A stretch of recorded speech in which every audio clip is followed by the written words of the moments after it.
that's true, just after he swore in early February. And I wanted to talk about reestablish arms control and dealing with nuclear weapons. And he started to talk about how Russia had changed and so on and so forth. And he talked about he has 8 time zones. I said, yeah, 8 time zones around the Arctic Circle. We get 50 nations to support us, our efforts in Ukraine. Why? Because the world's gotten so damn small. So damn small. They all understand what happens in my neighborhood is going to affect every neighborhood. We're putting together alliances in the South Pacific, in the Indian Ocean, the Quad. Did anybody ever think we get India, Japan, Australia, United States in one organization? The point I'm making is everything's changing. But tomorrow's January 6th. Tomorrow's January 6th. We gather to certify the results of a free and fair presidential election and ensure a peaceful transfer of power. It's a day that most of our history we took for granted the 6th.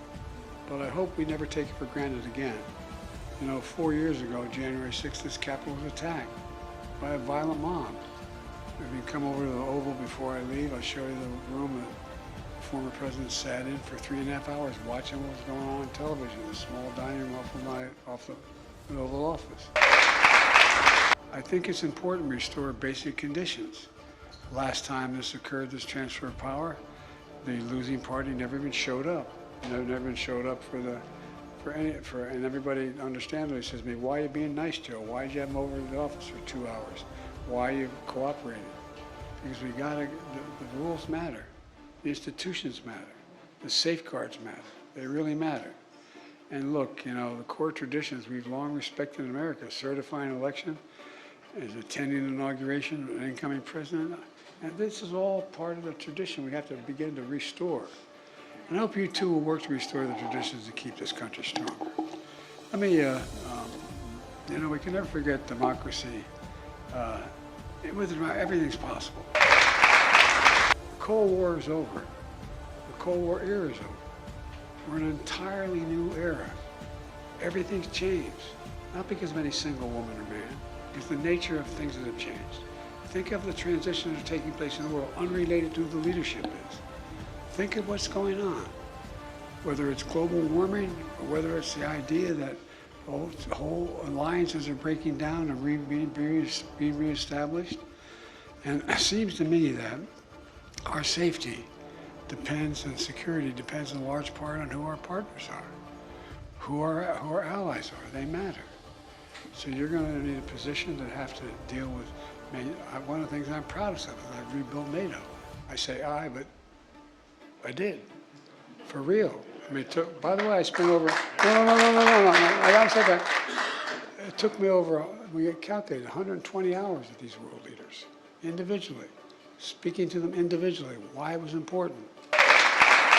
I've known Putin for over 47 years, met with him many times. I remember when I met with him in the off period between the time that we were elected and before we were sworn in. Or just after we were sworn in, actually before we were sworn in. And guess what? The ice is melting. And what's coming out is not greenhouse gases. It's methane. You're never going to control it. It's not going to refreeze. What are you going to do about it? So my point is, so much is changing. And think about this. You know, if we don't lead the world, who leads? And that's not a criticism of any of our allies. But who has the capacity to try to hold the world together? Not a joke. We can do it without going to war. We can do it as we've been able to do, God willing, since we've come into office. We can do it without sending American forces in place.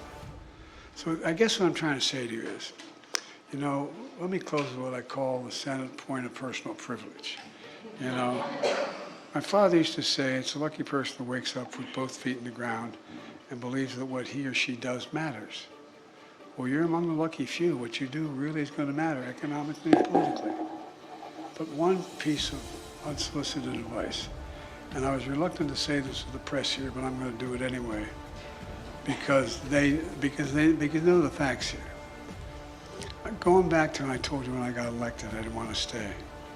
Teddy Kennedy and Fritz Hollings and Tom Eagleton and a number of Republicans as well, there were 9 of them, decided to, keep me engaged and invite me to everything they were doing.